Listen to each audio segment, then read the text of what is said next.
Hello learners, welcome you all on our YouTube channel success with economics. आज हम measurement of national income का next जो method है वो करेंगे इनकम मेथड।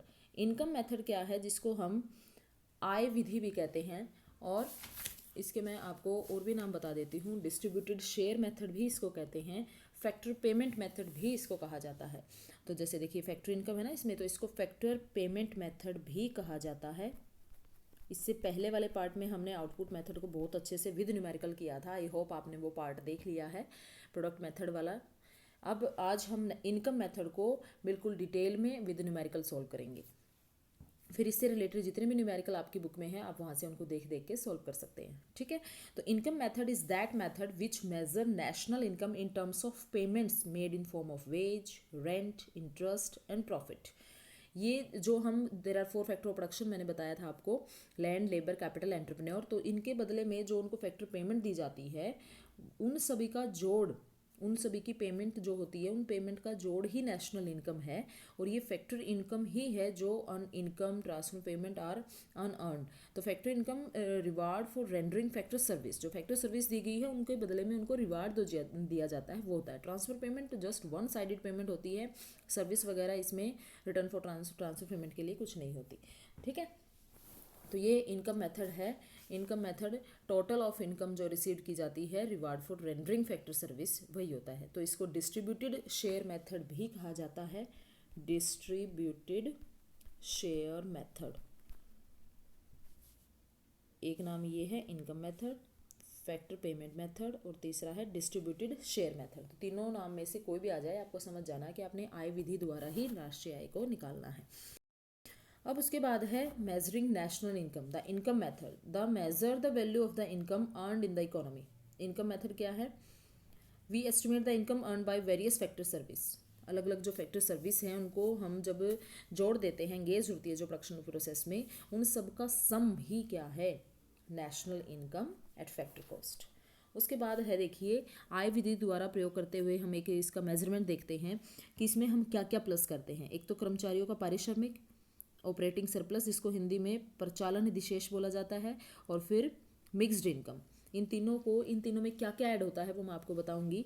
जब देखो वहाँ हमने प्रोडक्ट मेथड में प्राइमरी, सेकेंडरी और टर्शरी ये तीनों दिए मिलेंगे, हम तीनों को जोड़ के हम निकाल लेंगे जी, ये हमारी बन गई ग्रॉस डोमेस्टिक प्रोडक्ट। ठीक है, अगर तीनों सेक्टर की उत्पादन मूल्य दे रखा है तो एट मार्केट प्राइस बना लेंगे उसको, और अगर सिंपल दे रखा है तीनों सेक्टर का तो वो जीडीपी एट फैक्टर कॉस्ट हो गया। अब यहाँ पर अगर आपको कर्मचारियों का पारिश्रमिक, प्रचालन अधिशेष और मिक्स्ड इनकम ये तीनों दी मिलती हैं, तो ये समझ जाना net domestic product at factor cost बन गया ये।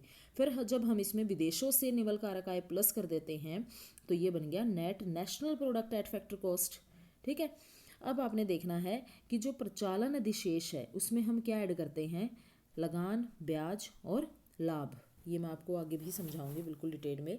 तो आप एक बार समझ लो कि जब compensation to employ, operating surplus और मिक्स्ड इनकम दे रखा, तीनों को जोड़ के हमारा बन जाएगा जी net domestic product at factor cost. ठीक है, इसमें विदेशों वाले जोड़ देंगे NFIA, net income from abroad, तो ये नेट डोमेस्टिक से बन जाएगा net national product at factor cost. Clear? अब देखिए कैलकुलेशन ऑफ नेशनल इनकम में हम क्या क्या करते हैं? कंपनसेशन ऑफ एम्प्लॉय, फिर ऑपरेटिंग सरप्लस, फिर मिक्स्ड इनकम, तो ये बन गई हमारी net domestic product at factor cost. अब इसमें नेट इनकम फ्रॉम अब्रोड में प्लस कर दूँ तो ये बन गई net national product at factor cost. ठीक है, अब देखिए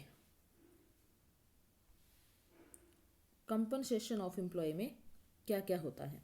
कंपनसेशन ऑफ एम्प्लॉय में सैलरी, वेजेज या सैलरी, जो भी भत्ते होते हैं, अलाउंसेंस, जो भी बाउंसेस होते हैं, सोशल सिक्योरिटी कंट्रीब्यूशन जो होता है एम्प्लॉयर का, या तो आपको ये दिया मिले या फिर आपको ये चार चीज़ें दी मिले, तो आप समझ जाना या तो इन चारों को जोड़ के ये बना लो या फिर आपको यही दिया मिलेगा। क्लियर? फिर आएगा ऑपरेटिंग सरप्लस। ऑपरेटिंग सरप्लस में क्या क्या आता है? इंटरेस्ट, रेंट, रॉयल्टी, प्रॉफिट, जो डिविडेंड, कॉर्पोरेशन टैक्स और अनडिस्ट्रीब्यूटेड प्रॉफिट की फॉर्म में है। तो या तो आपको ये चीज़ें दी मिलेंगी तो आप सरप्लस बना लेना, या फिर आपको ऑपरेटिंग सरप्लस ही दिया मिलेगा। फिर है मिक्स्ड इनकम। तो मिक्स्ड इनकम में क्या होता है, income of self employed people, ठीक है। तो ये तीनों आपको ये दिए मिलेंगे, ये नहीं है तो फिर आपको ये वैल्यू दी मिलेंगी। तो आपने इन सबको ध्यान रखना है कि कंपनसेशन ऑफ एम्प्लॉय में क्या क्या होता है, ऑपरेटिंग सरप्लस में क्या क्या होता है और मिक्स्ड इनकम में क्या क्या होता है। कई बार क्या होता है, जानबूझ के कंफ्यूज करने के लिए आपको कंपनसेशन ऑफ एम्प्लॉय भी दे देंगे वैल्यू 20,000 करोड़, और आपको कह देंगे कि अलाउंसेज और बाउंसेस भी दे रखे हैं 200 करोड़। तो आप समझ जाना, अलाउंसेज और बाउंसेज ये हमारे कंपनसेशन ऑफ एम्प्लॉय में ही ऐड होते हैं। तो सिर्फ हमने 20,000 करोड़ की वैल्यू उठानी है, हमने ये नहीं देखने फिर, ठीक। तो इस तरीके से आपको ध्यान रखना है कि इनकम मेथड से जो हम न्यूमेरिकल सोल्व कर रहे हैं तो वहाँ पर हमें ये compensation of employ, operating surplus और मिक्स्ड इनकम लेनी है। इन तीनों को जोड़ देंगे तो ये net domestic product at factor cost बन जाएगा। अगर इसको डोमेस्टिक से नेशनल बनाना है तो हम इसमें इनकम फ्रॉम अब्रॉड प्लस कर देंगे। ये देखिए, compensation of domestic factor income, compensation of employ, operating surplus और मिक्स्ड इनकम जो है, कंपनसेशन में हम क्या क्या इंक्लूड करते हैं, वेजेज और सैलरी जो है, ठीक है। वेजेज ऑफ सैलरी जिसमें हाउस रेंट आ गया, ओवर टाइम अलाउंसेज आ गए, cost of travel, dearness allowance, basic पे, बाउंसेज, कमीशन, बोनस वगैरह, बाउंसेज नहीं बोनस है, जो लीव ट्रैवल है, सिक लेवल अलाउंसेज है, ये यहाँ पर ये बाउंस नहीं बोनस है, क्लियर। बोनस नहीं मिलता जैसे सैलरी के साथ। फिर ऑपरेटिंग सरप्लस में रेंट है, इंटरेस्ट है, रॉयल्टी है, ये सब आता है। इनकम फ्रॉम एंटरप्रेन्योरशिप, जिसमें प्रॉफिट में हमारा क्या आएगा, डिविडेंड, कॉर्पोरेट प्रॉफिट टैक्स और अनडिस्ट्रीब्यूटेड प्रॉफिट। अभी तो बताया था मैंने, ये प्रॉफिट के 3 पार्ट है, ठीक है। ये देखो इधर, ये तो दिया ही दिया मिलेगा, इंटरेस्ट, रेंट, रॉयल्टी। चौथा है प्रॉफिट, और प्रॉफिट के फिर ये 3 पार्ट हैं आगे। तो आपको या तो ये चारों चीज़ें दी मिलेंगी या फिर आपको ये 3 और प्रॉफिट की जगह ये तीनों वैल्यू। तो आपने 3 और 3 6 जोड़ के ऑपरेटिंग सरप्लस बना लेना है। और अगर ऑपरेटिंग सरप्लस ही दे रखा है फिर आपको इनकी तरफ देखना नहीं है, ठीक है।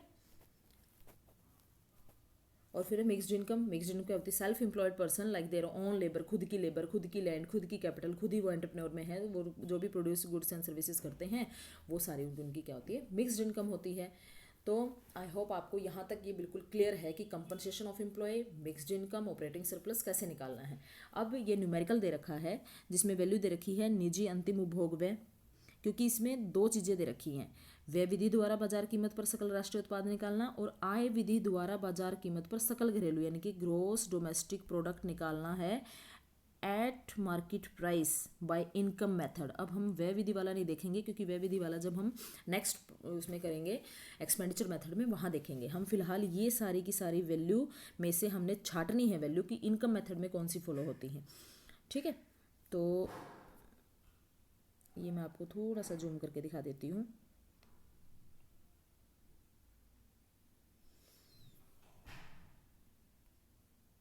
ये देखिए,